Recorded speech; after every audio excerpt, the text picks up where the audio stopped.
this world where we are so busy and it is difficult to balance work and life, it is also so difficult for young parents to create a bond with their children because of paucity of time. We have so much to do, there is so much work, there are so many things that keeps us busy that at times we forget that we need to make meaningful connections with our children. Building a strong emotional connection is so important because it enhances their confidence, their level of security, the way they deal with people. It also determines their relationships when they grow up. As a result, during the early childhood years, parents need to find time and find ways to create that bonding. I will be sharing 5 actionable strategies which are research based to strengthen parent-child bond. Also, I'll talk about why children lose trust on their parents. Then I'll be sharing a simple formula that will enable your child to feel that they are loved, heard, and valued. Last but not the least, I will be sharing some tips and some games where you can involve yourself and your child to create that special bond. So let us dive in. But before that, don't forget to subscribe this YouTube channel to stay updated with more tips on effective parenting. Well, coming to the connection blueprint. The first is responsive caregiving and physical touch and affection. Children want care, they want love, they want someone to listen to their needs. If they're feeling hungry, if they're feeling sad, if they're feeling happy, someone needs to acknowledge, someone needs to listen to them. Children also need a lot of physical touch in terms of hugging, patting. That helps in enforcing the relationship between the adult and the child. So as a parent, you should always be responsive, you should always be giving care, always looking for what your child may be needing, and that way you'll be able to create a very strong bond with your child. Another point is quality time and play. See, we are around the child most of the time, but are we giving them time? In such cases, the child feels lonely and unattended. So we need to play with them. We can play anything like play doh, a puzzle, just involve ourselves. And another very important aspect is active listening and communication. If the child is telling us something, we should be listening mindfully, not remain preoccupied. So many times our child is telling us that they need this or that, or they're feeling happy or they're not feeling happy about something. But we are like, yes, okay, we are nodding our heads, but at the same time we are not listening. So the child feels unheard, the child feels sad.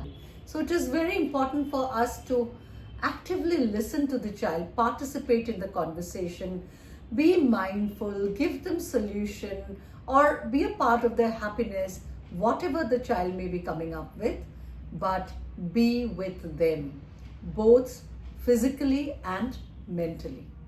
Another important aspect is encouragement and praise. So we need to praise our children. It should not be praising them for something they have not done or overpraising, but acknowledging things that they have done, things that they have done well. That would encourage them to do better, to do more, to gain confidence, and to feel loved and cherished. And last, one important point is consistency and predictability. As a mother, today I'm happy, actively listening to my child. I'm there for him or for her all the time.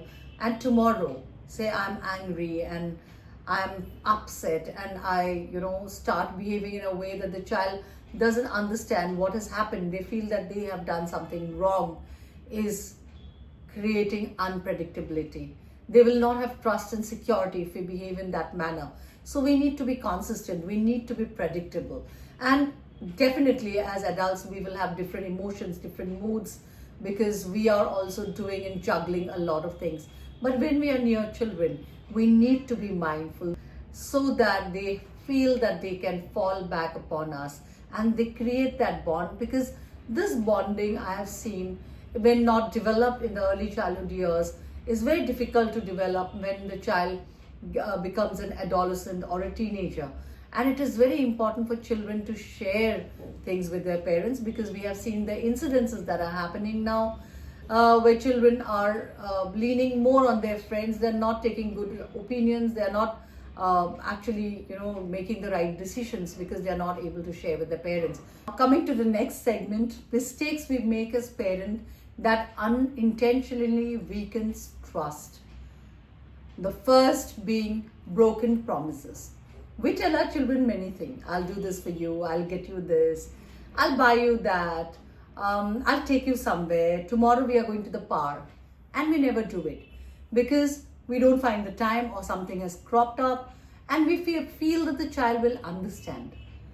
The child will understand if we tell them the genuine reason. But if we just break the promises and the child comes to us and says, Mama, why are we not going to the park today? And we simply give no explanation, but we tend to break these promises, or we do not take the effort to fulfill these promises. Then the child internally feels very sad, and they feel that they are not able to rely on their parents, what the parents have told them. Another mistake we often make is lying or withholding the truth. So we as adults lie to our children, and we get caught very often. And that breaks the trust of the child on their parent. So we feel that the lie got caught and it is all okay. But internally, again, I would say, the child has that feeling that my mama or my father lied to me, and they cannot trust you the next time. Not listening actively is another mistake we make. Like I already said, we stay preoccupied, we have a lot of things to do, and we just nod our heads and we pretend that we are listening, whereas we are not. And the children gets to know, and this weakens the bond. Overreacting or being too critical. As parents, we have our expectations, we react when our children are not able to meet our expectations, but that will create fear. The child will try to hide the mistakes, the child will try to lie. If we overreact, the child will try to hide the mistake, and this, in fact, will be very detrimental, not only to the bonding or the relationship between the child and the parent, but also for the child in the long run. Being inconsistent. If I'm happy this moment and I'm angry the next moment, the child doesn't know what to expect. Or today I'm making very good food for my child and giving, and the next day the child is hungry and I'm not even asking. That is called being inconsistent. And when a parent is inconsistent, the child actually doesn't know when to go to the parent, or whether what kind of reaction the child would be getting back from the parents. So they are, fearful. They do not know what to expect. So in such inconsistent behavior on the part of the parent will make the child very, distant from the parent. And sometimes when we make mistake, we do not apologize. We just feel that we will be forgiven for everything that we have done. But children remember. So we need to apologize. We will make mistakes many a times. When I have dealt with my own child, I may have not listened to him, or I may have been preoccupied, but I would say sorry and I would get back. So that is important, making amends. As parent, we can make amends. We can, secure that bond between ourselves and the child through these ways. Also, another important thing is when we don't validate emotions. A child is feeling sad and we say that Why are you feeling sad? This is nothing to feel sad about. Or why are you crying? This is, you're just being too weak, too vulnerable to cry. You should not be crying. You should become strong. But validating feeling is so important. If the child feels very rejected, the child feels unloved and unheard when you do not validate their emotions. I'm sure you'll not make these mistakes now that you know about them. And I'll be sharing a simple empathy formula that will make your child feel heard and cared for and loved. It's called ACT, A-C-T. A stands for acknowledge. Acknowledge your child's feelings. Tell them that I know you're feeling sad. And so you're acknowledging the feeling. And then connect. Connect with your child. C stands for connect. Tell them that you understand it and you can very well feel it. So that makes the child feel that there is somebody who can understand them, and that is the root to your connection, to your bond with your child. And T is translate. How we can now deal with that emotion, mindfully. How we can deal with that sadness or whatever the child is feeling.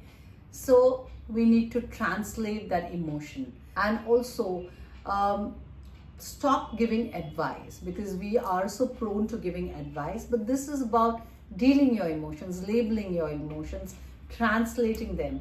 Now moving ahead to the last segment, I would also like to share some activities that you can involve yourself with your child. One is emotional charade, where you take turns to enact your emotion, like feeling happy, feeling elated, feeling sad, crying.